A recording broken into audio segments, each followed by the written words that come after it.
नमस्कार। चलिए आज एक ऐसी दुनिया में चलते हैं जहां गणित, ब्रह्मांड और समय एक हो जाते हैं। आज हम बात करेंगे सिद्धांत ज्योतिष के बारे में, जो प्राचीन भारत की एक अद्भुत खगोलीय प्रणाली थी, और जानेंगे कि कैसे हजारों साल पहले ब्रह्मांड के रहस्यों को सुलझाया जा रहा था। तो हमारे आज के सफर में हम इन 5 पड़ावों से गुजरेंगे। पहले सिद्धांत ज्योतिष से परिचय करेंगे, फिर समय के विज्ञान को समझेंगे, उसके बाद ब्रह्मांड के मानचित्रण और पृथ्वी के मापन को देखेंगे, और अंत में प्राचीन खगोलीय सिद्धांतों पर नजर डालेंगे। तो चलिए सबसे पहले ये समझते हैं कि आखिर सिद्धांत ज्योतिष है क्या और इसकी बुनियाद किन सिद्धांतों पर रखी गई है। इस पूरे खगोलीय विज्ञान की जड़ में जो एक चीज थी वो था समय, यानी काल। जैसा कि आचार्य लग्न ने वेदांग ज्योतिष में कहा भी है, मैं काल के ज्ञान की व्याख्या करूंगा। मतलब सारा जोर समय को समझने पर था। तो फिर ये सिद्धांत ज्योतिष क्या है? देखिए, आसान भाषा में कहें तो ये गणित पर आधारित खगोल विज्ञान है। इसका मुख्य काम ये पता लगाना था कि गणित के नियमों का इस्तेमाल करके किसी भी समय पर कौन सा ग्रह या तारा कहाँ होगा, बिल्कुल सटीक तरीके से। और ये कोई छोटा मोटा विषय नहीं था। इसके 3 बहुत मजबूत स्तंभ थे। पहला ग्रह गणित, जो ग्रहों की चाल का हिसाब किताब रखता था। दूसरा खगोलीय गणित, और तीसरा भौगोलिक स्थिति, मतलब पृथ्वी पर हम कहाँ हैं, इसका भी ध्यान रखा जाता था। चलिए अब इसके सबसे दिलचस्प पहलू पर आते हैं, समय। आखिर क्यों समय की गणना इस पूरी प्रणाली के केंद्र में थी?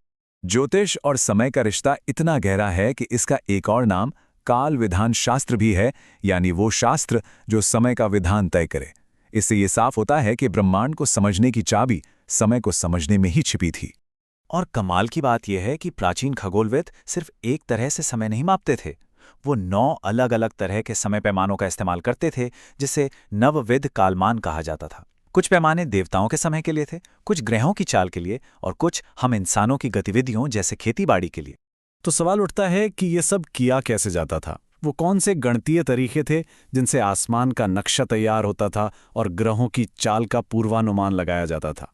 यहाँ पे एक बहुत जरूरी शब्द आता है, भगण।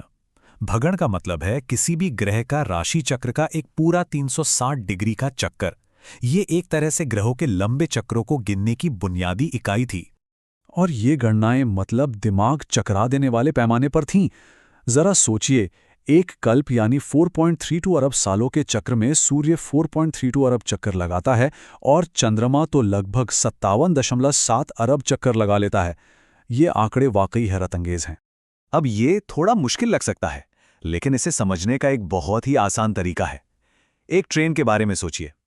अगर हमें ये पता हो कि ट्रेन को कुल कितनी दूरी तय करनी है और उसमें कुल कितना समय लगेगा, तो क्या हम किसी भी पल में उसकी सही लोकेशन का पता नहीं लगा सकते? बिल्कुल लगा सकते हैं। ग्रहों की स्थिति के लिए भी ठीक यही तर्क इस्तेमाल किया गया, और इसी लॉजिक को एक सीधे साधे फॉर्मूले में डाल दिया गया था।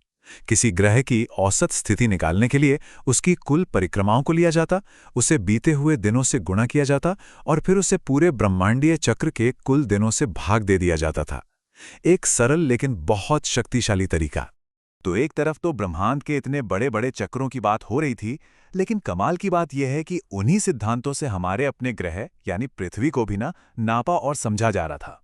तो ये सवाल मन में आना लाजमी है कि आज की मॉडर्न टेक्नोलॉजी के बिना प्राचीन खगोलशास्त्री पृथ्वी के आकार को कितनी सटीकता से माप सकते थे।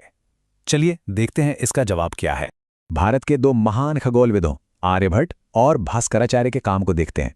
आर्यभट्ट ने पृथ्वी का व्यास 1050 योजन बताया था। अब 1 योजन लगभग 8 से 13 किलोमीटर के बराबर होता था। वहीं भास्कराचार्य ने व्यास 1581 योजन और पृथ्वी की परिधि 4967 योजन बताई थी। और आर्यभट्ट की सटीकता सिर्फ यहीं नहीं रुकती। उन्होंने पाई यानी पाई का जो मान निकाला था वो था 3.1416। ये मान उन्होंने एक वृत्त की परिधि 62,832 को उसके व्यास 20,000 से भाग देकर निकाला था। ये आज के हिसाब से भी आश्चर्यजनक रूप से सटीक है। भास्कराचार्य के पास तो पृथ्वी की परिधि निकालने का एक बहुत ही साफ फॉर्मूला था। वो पृथ्वी के व्यास 1581 योजन को 3927 से गुणा करते थे और फिर उसे 1250 से भाग दे देते थे, और नतीजा बिल्कुल सटीक 4967 योजन।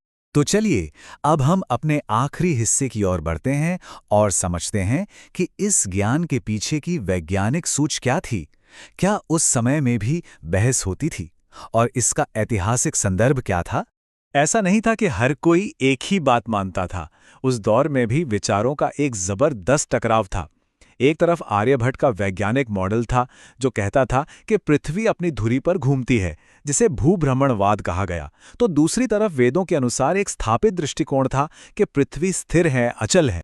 और जब हम इसे दुनिया के इतिहास के साथ रखकर देखते हैं तो बात और भी दिलचस्प हो जाती है। आर्यभट्ट ने पृथ्वी के घूमने की बात 499 ईस्वी के आसपास कही थी। इसकी तुलना में यूरोप में कोपरनिकस ने अपना मॉडल 1000 साल से भी ज्यादा बाद 1543 में प्रकाशित किया, और जियोर्डानो ब्रूनो को तो ऐसे ही विचारों के लिए 1600 में मौत की सजा दे दी गई थी। तो अगर हमें सिद्धांत ज्योतिष की पूरी सोच को कुछ पॉइंट्स में समेटना हो तो वो क्या होंगे?